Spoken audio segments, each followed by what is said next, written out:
Welcome back into the Dead Arm Sports Podcast. Josh and Jell here with a U.S. Open boys. recap. Back after a little break. We were both at a golf outing last week. So, Jell. So I'm going to kick it over to you to start this off. You won the coveted sleeveless green jacket this last weekend. Goes out to somebody that has the most fun, or I guess it's somebody that has a fun story up at the golf outing. So why don't you go ahead? My dad kind of kicked you off before you could give a victory speech. So I thought I'd turn this over to you to say what you want and thank the people or whatever you would like to say. Yeah, well, so your dad starts talking about. He says, "Well, this is the guy that bought probably almost all 60 plus of us guys a cherry bomb during this outing.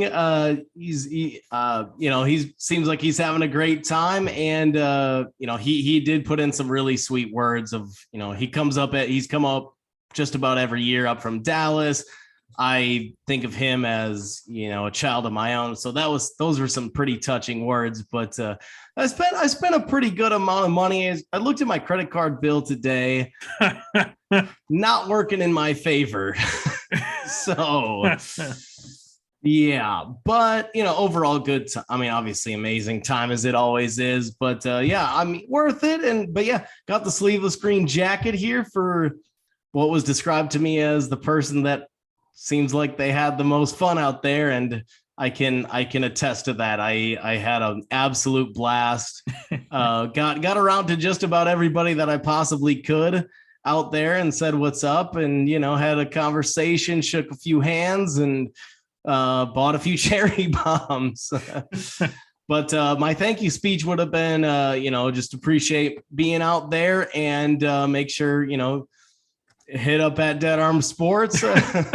I know I was disappointed you didn't get to plug the podcast. I went up there and I think Mick knew this guy, he's already had a few drinks in him. Let me rip that microphone away from him so he doesn't. No. But it was amazing. Quite an honor, I have to say. So thank you to the commissioner out there, Mr. Pecoraro, and look forward to owning that jacket for the next 30 or 360-ish days, however the math checks out. Gonna make sure that thing is put to good use. Yes, absolutely. You have to wear it to any weddings you attend, so that's one of the rules. So I will. I'll get some photo ops out there. Love it. Yeah, no, it was a great time. It's a lot of alcohol, a lot of golf. So as usual, usually still feel a little groggy today, but did you count out how many holes you ended up playing? Man, I played 143, right around there. Okay, I was probably just Monday through Thursday.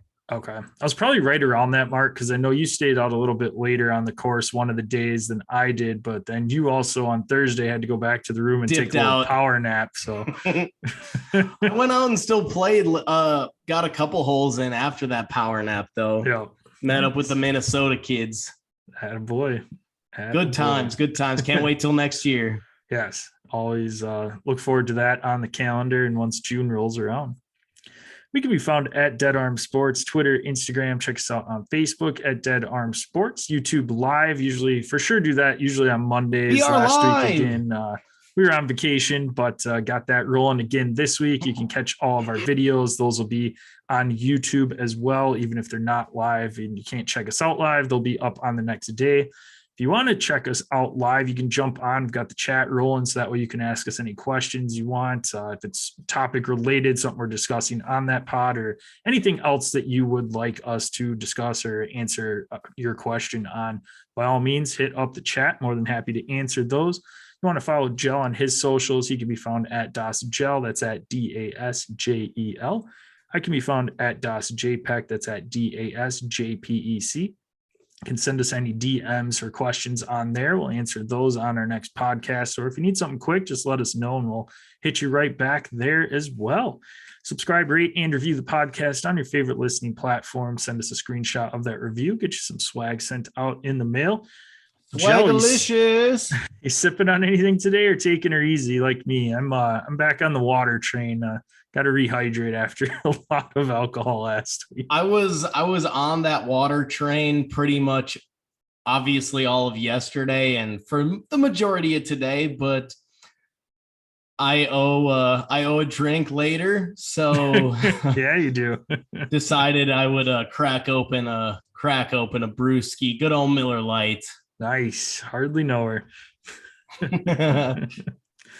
All right. Swish. Well, had one of the 4 major golf tournaments this last weekend, the U.S. Open at the Country Club in Brookline, Massachusetts. And what an epic showdown that was. Kind of back and forth on Sunday. 3 different guys, I believe, have the lead at one point in time.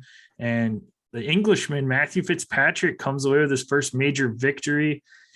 Won by 1 stroke. Looked like it was going to be interesting down the stretch. Made a 70-foot birdie putt on 15? That just was it that long? I mean, it was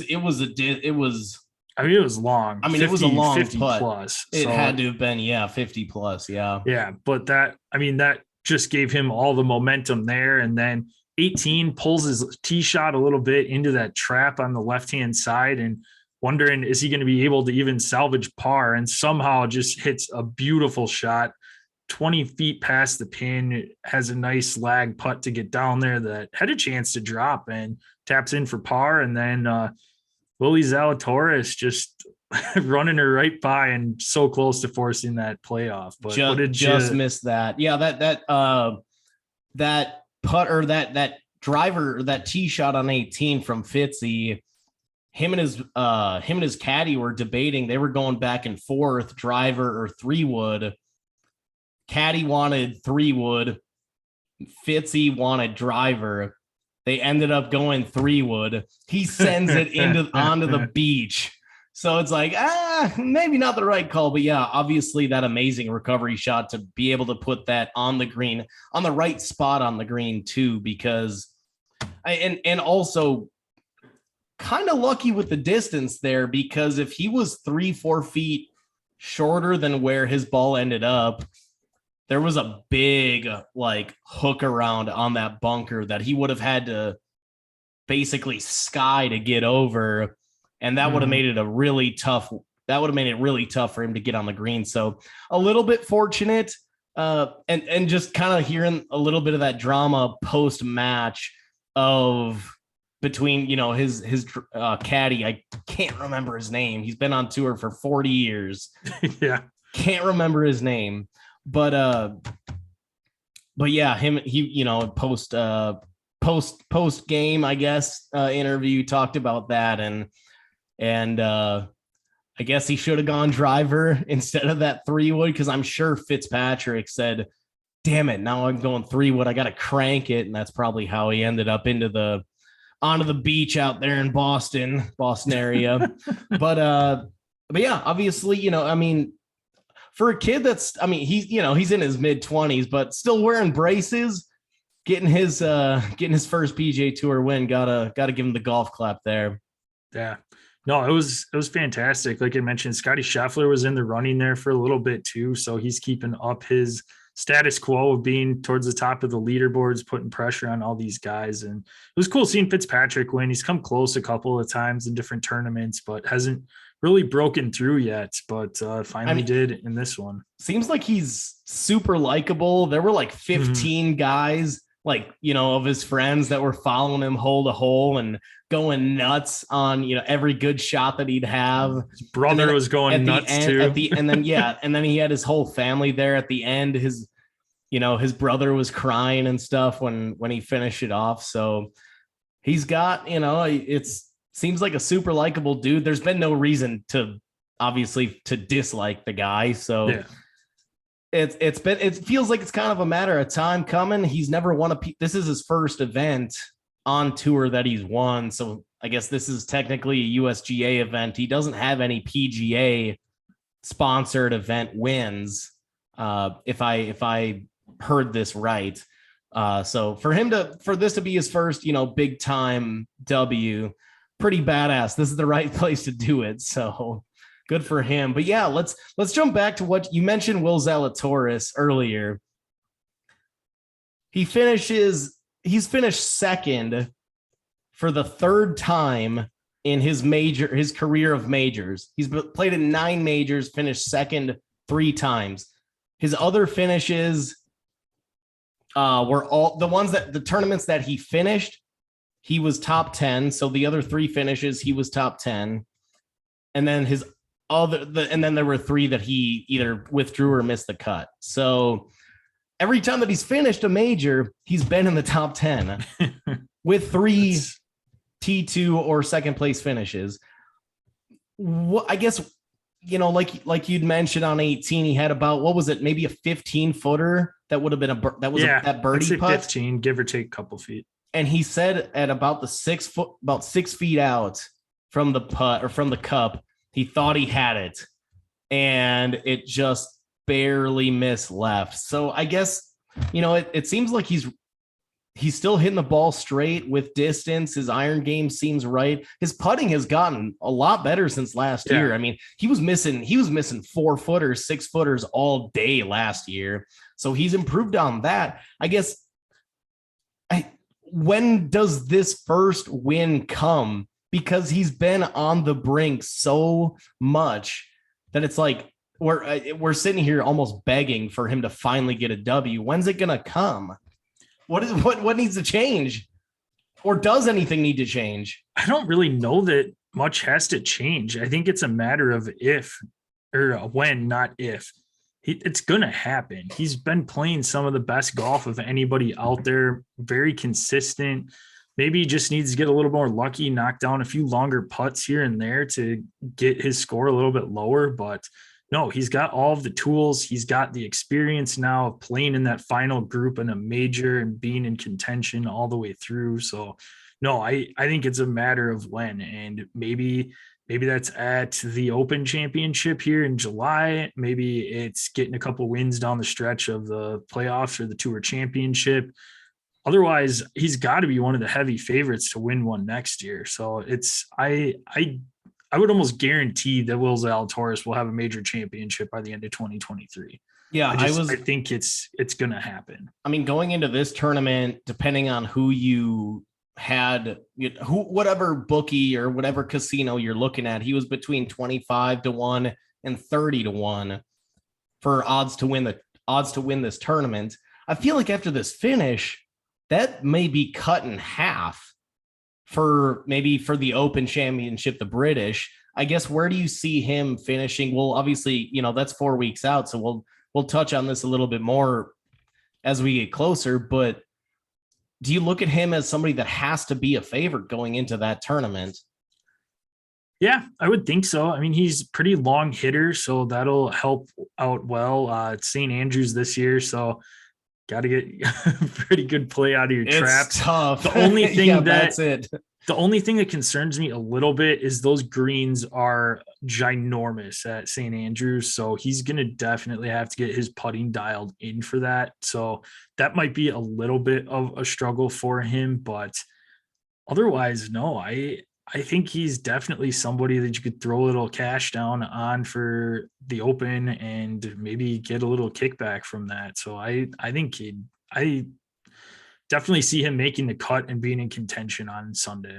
Certainly kind of the opposite of the greens here at the US Open, where these greens tend to be teeny tiny. It's about double the size. Exactly. Feels like they're, I mean, like you said, just massive at the British. So hopefully he can get it dialed in. We've all been waiting on the guy. I've been rooting for the guy because it's, he's been right there so often, and he doesn't have any tournament wins, major or not. Yeah, he's gonna win. Like I said, it's tough to win a major championship. There's only one left, but he'll win one of the tournaments down the stretch here. He's just been playing too good at golf to not come away with a victory at some point in 2022. You mentioned Scotty Scheffler too, finished tied with Zalatoris at number 2. I mean, right now, he was basically felt like the runaway winner to win PGA Tour Player of the Year. Is it pretty much locked in now that it's going to be Scotty, regardless of how he finishes going forward? I mean, he won the Masters. He's got other tournament wins. He's now finishing T2 here. Yep. So he's got 2 other wins on top of that. T2 here. Is this a runaway, Scotty Scheffler Tour Player of the Year? You think at least at this point? Yeah. Oh, without a doubt. I mean, there's other guys. I mean, Sam Burns has had a nice year too, but Scotty, it's got to be Scotty. 3 wins, won the Masters, which is arguably the tournament everybody's gone in for every year. So and other than somebody just making an unbelievable run down the stretch, maybe running through and winning all 3 playoff events or something along those lines, it's Scotty's to lose. And he's the hands down favorite right now to be Player of the Year. And I mean, hands down favorite to win the Tour Championship at this point in time too.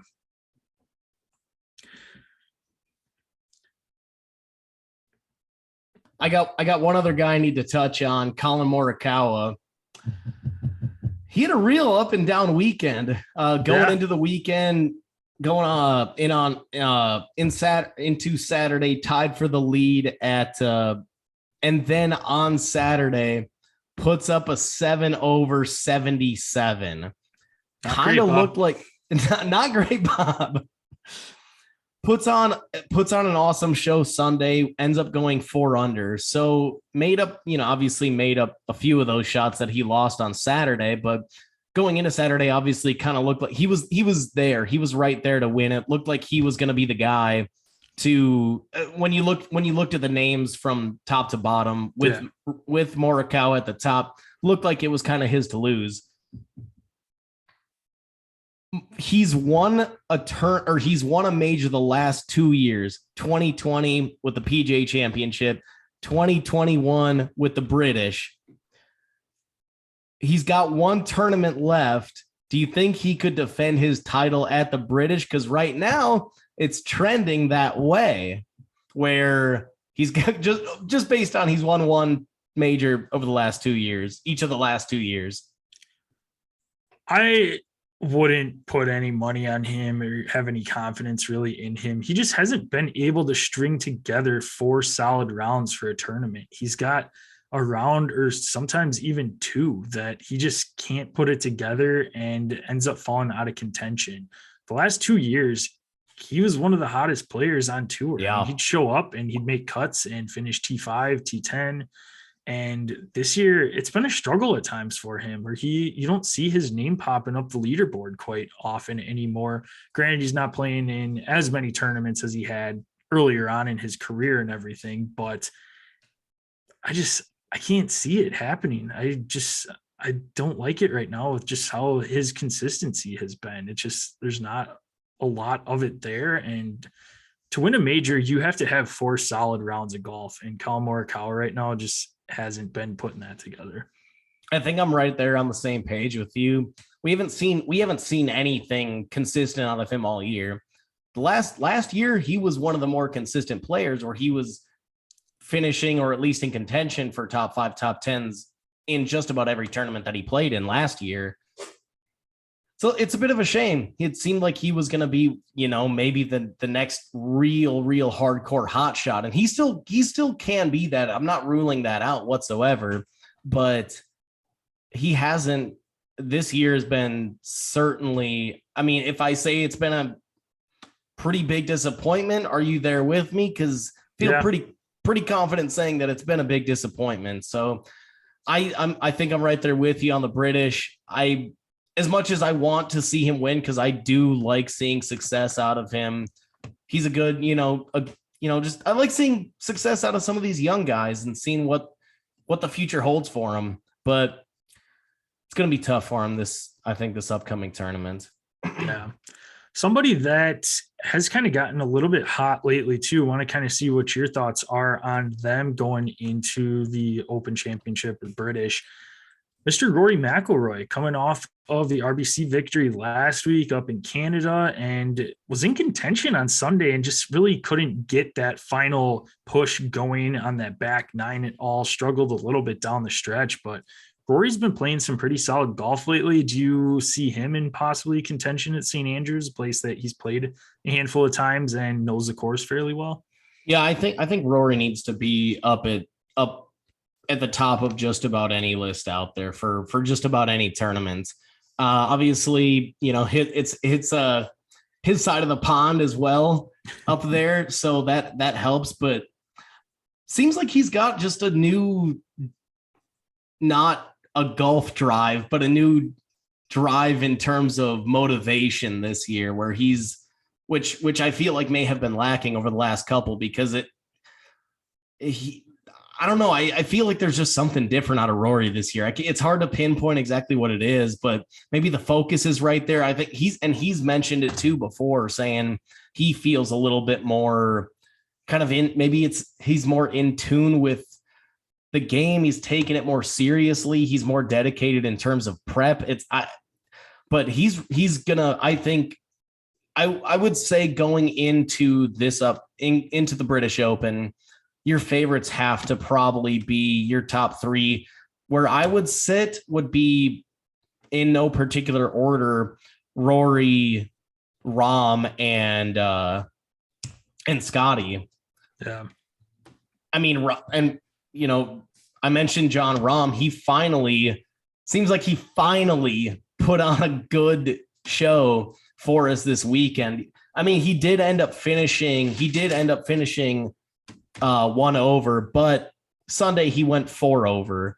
So he started out Sunday within the winner. I don't know if it was the final grouping, but it was one of the first three final groups. It's the best tourney I've seen him all year. And so hopefully he can ride this momentum, because he's also been a bit of a disappointment all season long, outside of the Mexico Open, with no competition. So you think maybe this is the start of him getting on a bit of a run, because when he gets going, Rahm can be the best player in the world. Oh, without a doubt. So yeah, he's been playing better golf of late. So he's somebody you can never count him out anytime he enters a tournament field. So definitely somebody I would keep my eye on for the Open. Want to jump into our little pick'em here? Yeah, so we apologize. Last week we were hoping to get out a U.S. Open preview. Schedule-wise just did not work out at all. So we tweeted out who our picks were. So just to kind of recap our round by round, I'll go through it. So what happens is every major championship, Jill and I pick 5 golfers, and we just kind of do a snake draft. We go head to head. Once you use a golfer, you can't use them again for the rest of the major tournaments, and can't pick the same golfer as your opponent that week, and just kind of go head to head. Ryder Cup style points. If your guy wins, you get a point. If it's a tie, it's a half point each. And then if your guys fail to make the cut, no points at all. So Jell's picks this time around, Rory McIlroy, Sam Burns, Cam Smith, Cam Young, and Thigala, which I'll let you get to there in a second, Jell. I went Scotty to match up with Rory, Morikawa versus Burns, Koepka facing Cam Smith, Tony Finau against Cam Young, and then Joel Damon against Thigala. Apples? So Joel Damon had a heck of a tournament. Yes, what a pick! I almost texted you over the weekend, like, how the hell did you get this? That was money. He's been playing some pretty solid golf lately. He pops in and out of one of the other golf podcasts I listen to pretty frequently, and just an awesome dude. So I was like, you know what? Joel's been playing pretty well lately. Why not take a shot in the dark there with my last pick? Is that Matt's brother? Matt Damon. Matt Damon. But ended up in Josh's favor this week. Got wins out of Scotty, Morikawa, Koepka, and Damon. So the only ones I lost was Tony Finau, which both him and Cam Young missed the cut. So didn't lose a point there. So it's the big old 4-0 sweep. thanks to Gel picking Thagala, who wasn't entered into the tournament. So do appreciate the automatic point there, as long as Damon made the cut. So would you like to defend your pick there, sir? I was drunk. I mean, when we made the picks, the truth comes out. How many cherry bombs in were you at that point? Way too many. I probably bought about 25 at that point. It was an expensive week. Yes, I'd bought enough to you know, like I said, to get just about enough everybody in the outing. But at that point, it was Thursday afternoon, or Thursday. Was that Wednesday? That would have been a Wednesday. It was Wednesday afternoon we made, or Wednesday night. Wednesday evening, yeah. And I just thought he was in there. He'd played some halfway decent golf the week before, and I was feeling it. I was like, all right, I heard, I went a little balls to the walls. Did not pay off. Balls did not hit the wall. No. Did not make it to Massachusetts. I'm sure he enjoyed watching it on TV. He had the most fun. Yeah, get him that the sleeveless green jacket. Yes. But yeah, that one is that's an automatic L. Yeah, that's you. L. Automatic L right here, dog. Speaking of that L, I believe you do owe a beer chug. So whenever you are ready, sir, you may go ahead and proceed just count me down. Count me down, big dog. All right. 3, 2, 1, chug. So I'm going to embrace this moment. There hasn't been too many times during the football season, golf season, that I have been non-participant in the old beer chug. So nice, that boy.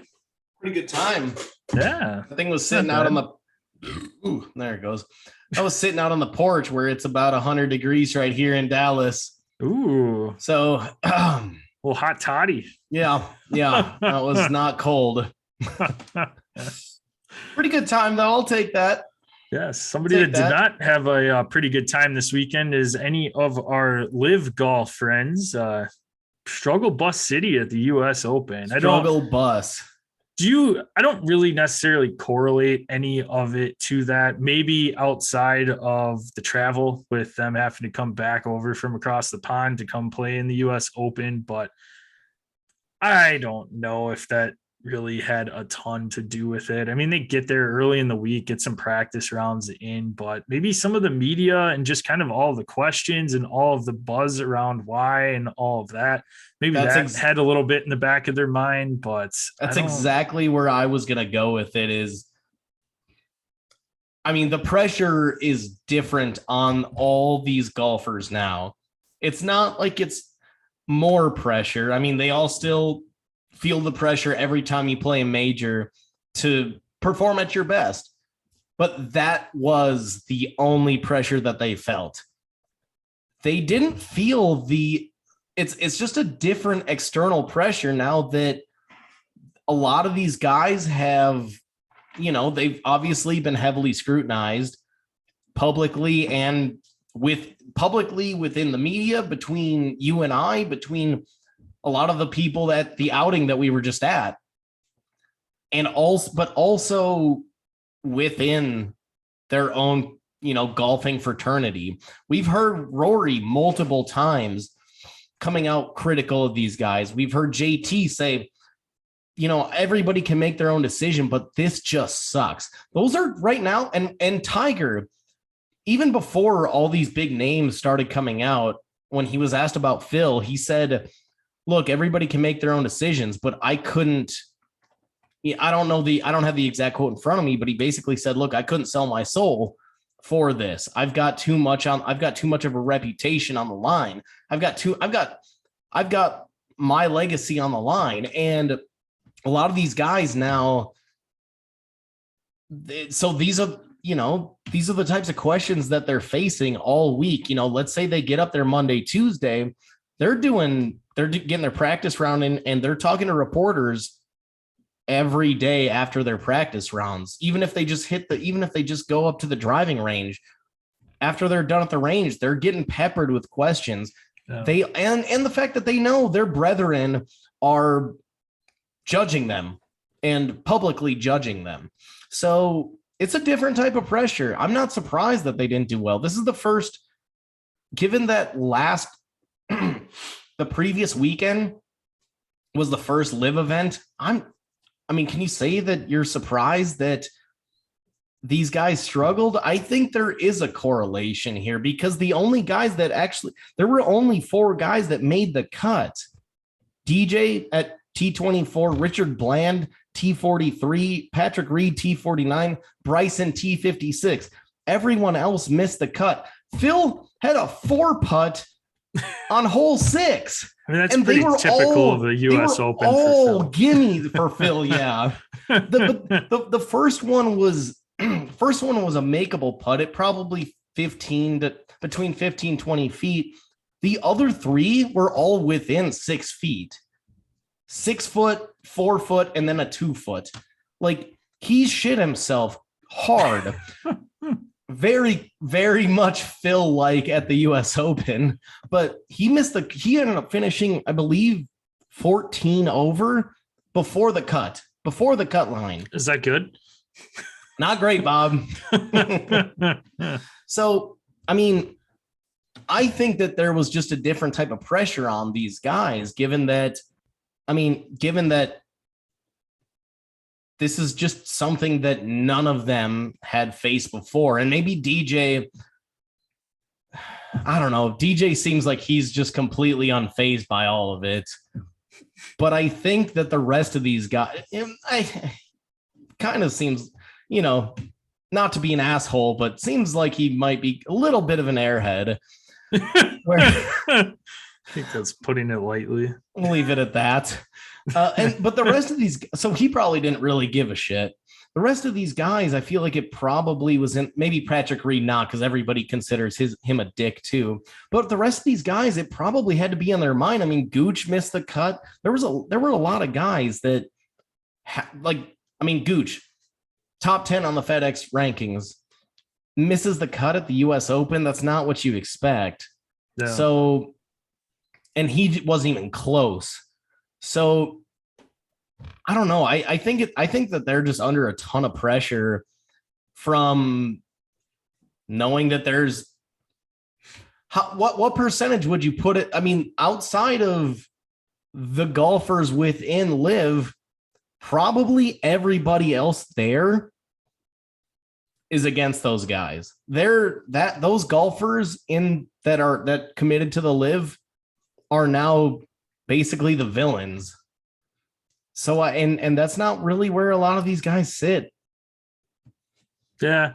There's been kind of mixed emotions with it. It seems like most of the players are not on the fence, but either one way or another. I mean, some of them have come out and said, like, I don't blame them for going over and doing that.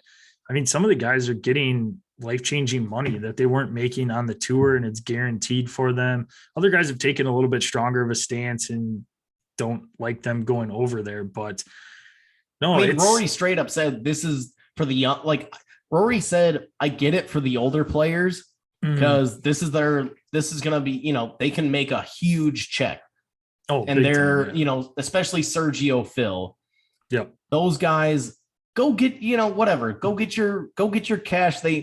Let's be honest, how often they're really, he didn't say this. I'm tangenting here, but let's be honest, how much money are Phil and Sergio making now in tournament events from the tournament? Not that much. I mean, obviously sponsorships, they're probably killing it, but they're not making money from the PGA Tour like they used to. So Rory's basically saying, I get it for those guys, approaching that age where you're getting a little closer to that Champions Tour. But he did say for the young guys, like the Gooches of the world, it's Gucci. He said, look, it seems like you're kind of taking the easy way out. So hearing that from Rory, who's right now one of the, if not the biggest name, most respected name on tour, obviously not counting Tiger, but Rory's right up there, and for him to be as vocal as he has, Justin Thomas as well, saying basically like this sucks. I feel like you can feel that pressure within your own golfing community, and that's just a different type of pressure these guys haven't ever felt. Yeah. It'll be interesting too, now that we've kind of gotten the first taste. LIV had their first tournament event, and we've gotten the first major championship out of the way, and there wasn't any repercussions for the guys on the LIV Tour. So we've got, I believe, last week in June into the first week of July, that like 30th, kind of 4th of July weekend. It's at, I believe, Pumpkin Ridge. I know it's Pumpkin. I can't remember if it's Ridge or Valley or wherever, but it's just outside of Portland, Oregon. So we'll see if there's any more players that jump over after that first event. Patrick Reed was rumored to be leaving. Ricky Fowler's name was thrown out there. I saw he's in the field right now for TPC. Whatever, Travelers Championship is this week. I can't remember what the TPC course is. Southwinds. Nailed it. But no, it'll be interesting to see if any of these other guys jump over, have a tournament in the US. You're not going to be having to travel abroad or anything like that. So curious to see what that field looks like. And then a couple weeks after that, you got the British. So, I mean, that's a lot of traveling for them for the next little bit, kind of similar to what they just did for the first tournament and then coming back over here for the US Open. So I'm curious to see what that looks like. Yeah. I mean, rumors have it. My voice is still gone. Shit. Rumor has it. There we go. Rumor has it that there's still going to be post this event, post US Open, there were going to be some more guys that jump on. Abraham Answer is one guy that's going to jump. And there's a little bit of a feeling coming from myself based on some of the quotes that I'm about to read, that Brooks Koepka may be on his way over. Chase Koepka, his brother, is already over there. And somebody asked him, one of the reporters asked him, just basically kind of what are your feelings about your brother Chase being over there? And he said, look, I love my brother. I support him in anything that he does. It's family. I will always love and support him. So whatever he does, I'm cheering for him. I'm all for that. Then he was asked whether or not playing on the PGA Tour was going to be a permanent decision. And Brooks said back, look, there's been no other option to this point. So where else are you going to go? AKA, he didn't say no. Oh, yeah. So who knows what's going to go with, I mean, Brooks, that's as big of a name as Bryson that's on the tour right now. And who knows? I mean, if Koepka goes, he's a big draw. That would be a huge win for LIV if you get a guy like Bryson to make that jump over.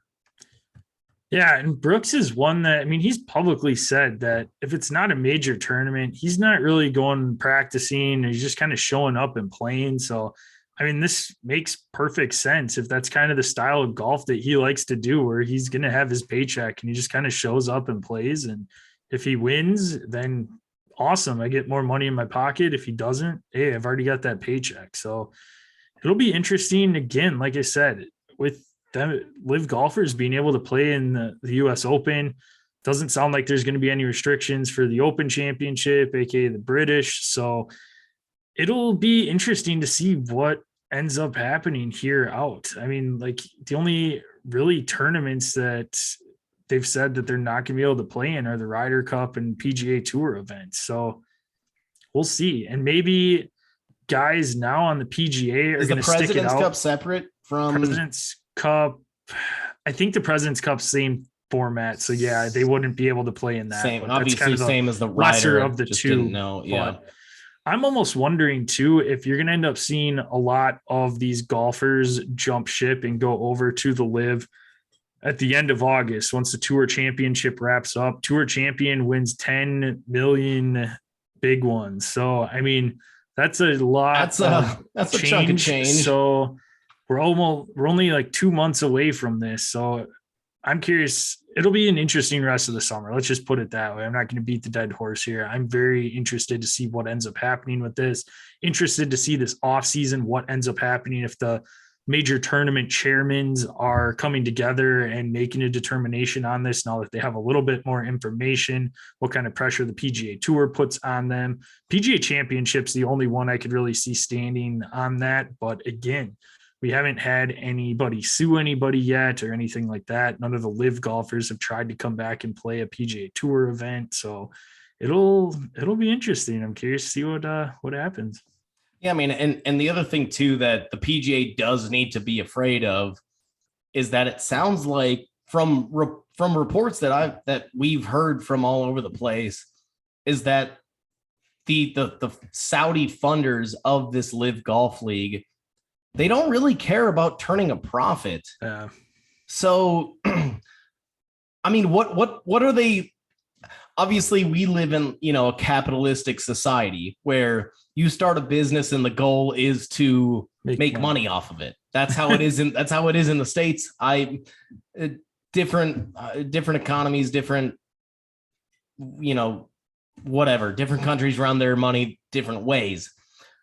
So, but as an American, this doesn't make sense. Like why they're not worried about turning a profit. So it brings me to the question that I'm going to ask you. What's the point if it's not to turn a profit? I mean, I sit here and I think, is it just to break up a giant, what's ultimately a global sport, a global league of the PGA, but it's still American based? Is it just to break up an American-based organization? Because we're seeing now, I mean, not to get super political, I don't want to dive too far into the weeds. Not at all. But, I mean, like all these Russian bots that we hear about on a weekly, monthly basis, whether it's on Twitter, Facebook, wherever on social media, it's all pro-Trump, and these Russian bots probably influenced a lot of people and may have, whether it's even conscious or not, they may have. And because my this is just, I'm going deep theory here. Theory is that these Russian bots knew, or, whoever set up these Russian bots, whether it is Russia or not, I'm again, going off of everything that, you hear, is that why they wanted Trump was because they knew he would be divisive. Why they're pushing Trump is because they knew he would be divisive. We've seen now, after he was elected, how much more divided this country is, more than it ever has been, in terms of a number of things, whether it's political or not.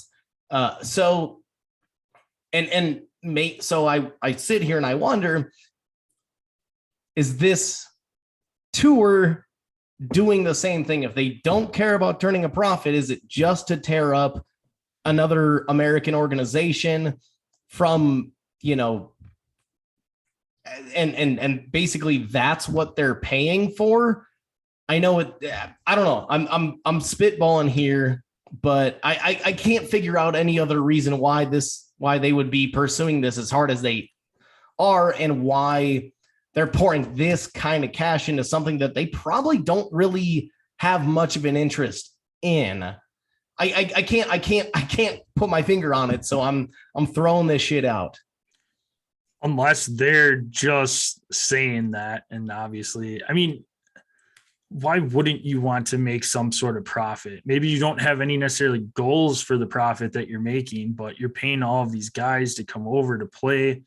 And I mean, you're not just, eventually you're going to run out of money. Like it eventually. See, that's the thing is how are they going to run out of money? They have all of the money that they would ever want, and they have all the resources that they want. And the people that are putting this money in own all of that oil that everybody wants. That's the thing, is like they basically have unlimited cash. so they can pay unlimited cash.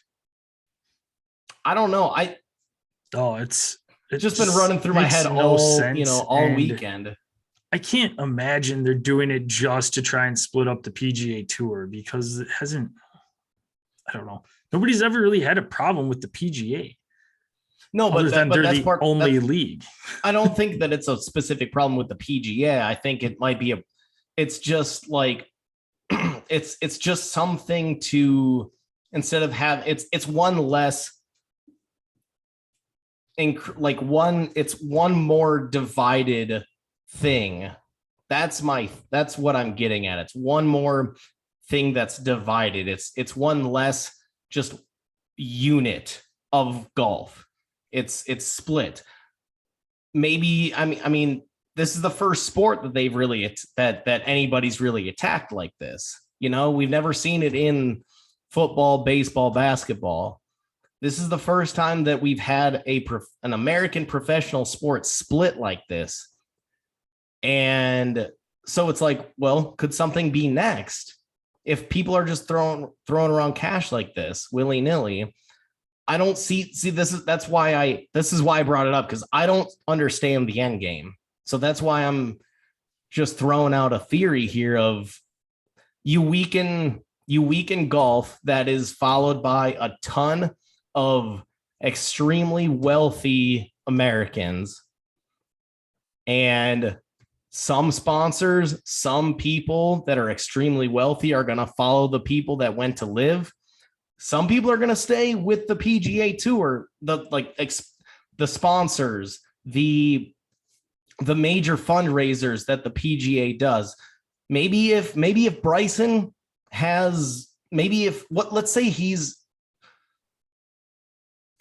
say Bryson DeChambeau is responsible for 30%. I'm just throwing this out there, but 30% of the fundraising that the PGA gets, and half of his sponsors, half of his donors follow LIV.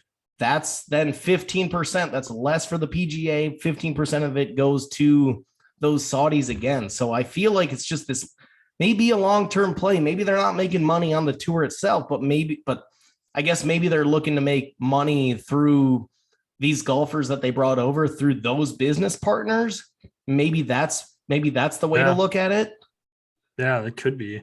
I mean, because there's no way they're going to be able to turn a profit with how much cash they just gave out, at least not right away. No. And right now they don't even have a broadcast sponsor outside of, right now they're just streaming it on YouTube. Yeah. Which, I mean, that's huge, because if you want that tournament to keep going, you're going to need to find a platform that's a little bit better than that. And you look at it too, like, I like watching golf. I would say more than the average person does in regards to golf, but if there's not really a good way to watch it, and it's also streaming at 2 a.m. because I'm in Central Time in the United States and the event's over in England, France, wherever, I'm not tuning into a broadcast to rewatch it after I already know who wins. So no. I can just quick look up, see who wins, see if it's relevant, see if it's something to talk about on the podcast, and then I'm moving on. I'm not tuning into it right now. Maybe if I don't have anything else going on 4th of July weekend when they're in Portland, just because of the course I haven't seen, it's in the United States, that's fairly easy to watch. I'll be up, not sleeping when it's on. So maybe I would tune into that. But otherwise, a lot of the other tournaments that are overseas, it's not ideal time for anybody to watch unless you just can't sleep one night. No, that's why I'm saying there's no way that they're turning a profit or making any cash on viewership. No. It's got to be business partners and sponsorships from these individual golfers that maybe, let's say Phil has $100 million contract with whoever the hell he has left, because so many people have dropped him. But let's say that's the case, and part of that money was going to go to the PGA. Now that money goes to the founders of LIV. So maybe that's the end game. Maybe that's the goal here. But I don't know. Either way, it sucks. I mean, it sucks to lose these guys. Yeah. Some of them, want... I would say, don't let the door hit you or the good Lord split you. But but no, for the most part, it's not great seeing them leave. But again, it's still so early in this tournament and in this league's history that we kind of have to just kind of sit back and see what ends up happening and where it goes from here. I mean, look at when the XFL in the early 2000s tried to compete with the NFL. And I mean, the NFL is just such a powerhouse. It didn't stand a chance, but it's still like right now, if the golfers can end up hopping back and forth between the tours, then there's a good chance that the LIV ends up sticking around for the long haul. But if they find out that the courts rule, if guys start to sue and stuff and you can't jump back and forth, it's going to really make golfers think which tour they want to play on. I mean, the XFL example is not even near it. Sorry to just completely shut you down on that, but it's not even close to this. You didn't have guys like top guys go over there, switch leagues completely. They didn't have the funding where there is literally unlimited funding for this LIV golf. They were going to throw Tiger like $800K or $800 million. Yeah. Just to come over for, and who knows how long that contract was going to be, or if it was a multi-year deal. We don't have the details on all of that. I'm sure they come out at some point, but I don't know. Maybe it's what I would love to see is if they do end up splitting up like this, maybe the majors turn into like a Super Bowl type thing where it's LIV, like AFC, NFC, LIV versus PGA. That would be dope. I would be into that. Little like WWE Raw versus SmackDown. Bam. Perfect. I think that was the first time we ever had a WWE reference on the podcast. It has to be. Hey, first time's a charm. I love it. First time is a charm. And Triple H was my boy. Oh, nice. Back in the day. Oh, I was a big Stone Cold and The Rock guy myself. So. Well, yeah, I didn't see any Stone Colds from you out at the outing. No. Should have gotten some out there. That's a special occasion. Should have gotten some on 18. Finish your final putt and bam. Yeah, that's a mess. Ram, bam, grand slam. Yes. Well, that'll wrap up this episode. We will be back with you tomorrow. Got some fantasy stuff to talk about. Going to dive into the top 10 rookie dynasty rankings. Josh and Jell are going to give their individual lists and compare those. So tune in tomorrow. We can be found at Dead Arm Sports, Twitter, Instagram, Facebook at Dead Arm Sports, YouTube live every Monday, typically there. Also, you can check out Mondays and Wednesdays as well. Mondays and Wednesdays, typically. Yeah. Yep. Schedule's been a little bit hectic. It's summer, folks. I mean, you know how it goes. It's always busy during summer. So we'll get more regular here as the season approaches for football. But again, we've got all of our streams on YouTube as well. So if you can't check out live and you want to watch the podcast versus listen to it, you can just go to our YouTube page, Dead Arm Sports. You'll see our logo there. Make sure you subscribe so that way you know when the next latest episode drops. And also when we go live, so that way if you're sitting around and want to jump on, again, we got that chat. We monitor that the whole time. So you can ask us any questions you want, whether it's topics we discuss on the live podcast or else any other questions you have. If we've got time, we will definitely answer those. Subscribe, rate, and review the podcast. Make sure you hit that alert button as well so that you get notifications when we do go live. Yep. Then hit the alert, subscribe on any of our other platforms. You can listen to us. Joe, get those in a second here. Once you subscribe, rate the podcast, write a review, send us a screenshot of that, get you some sticker swag. We can be found again at Dead Arm Sports, at DOS Gel, and at DOS JPEG. And I'll kick it over to Gel here. You can let the listeners know where else they can find us. Hit us up on our presenting sponsor, Anchor, both on the web, just by searching anchor.fm, or on your Apple App Store or Google Play Store. Just search Anchor there. They allow us to do all of our editing and everything like that for free. Also, additionally, allow us to publish this beautiful program to you Work of for art. free. Work of art, indeed. Masterpieces.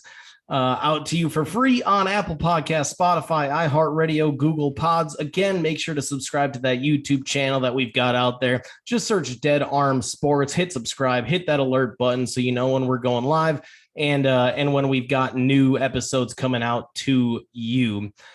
Again, going back to, make sure you subscribe, rate, review, take a screenshot of that written review, hit us up on Twitter or take a screenshot of that, hit us up on Twitter or Instagram or on our Facebook page at Dead Arm Sports on Twitter and Instagram. Search Dead Arm Sports on Facebook. Send us a screenshot of that written review and we will hook you up with some Dead Arm Sports swag. Also, with that screenshot, why don't you send us a mailbag question? We're always looking for some anything to talk about and whatever it is, whether it's football, golf, baseball, whatever you want to send us in, fantasy anything, just general life questions, hit us up and we're here for you. Yeah, maybe we get enough questions in. We haven't done a mailbag episode in a while, so that would be kind of fun. Always a good time there. Have some good convos and fun questions to answer. But again, appreciate everybody out there listening to the podcast. Again, make sure you subscribe on your favorite listening platform or viewing platform. Again, we'll be back with you tomorrow. Tell somebody you know about the podcast. Great way for us to help spread the word, get you even more content out there. And Jell, close us out. Tell you what, man. It takes a lot of balls for you to golf the way that I do.